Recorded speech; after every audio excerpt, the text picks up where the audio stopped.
Okay guys, it is Thursday and it's actually a pretty nice day out there. Nice skies, everything looking good. We've got the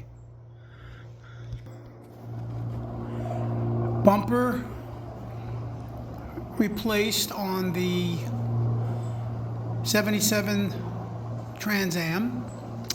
And we're gonna have to sand and paint it. And I've got these working finally. These are going to be put inside the 49 Plymouth. I'm going to embed these into the back panel from the seat delete. I'm waiting for one more pattern. One pattern that I'm waiting for will be from my cousin Richie. He's got a Les Paul, so I really want to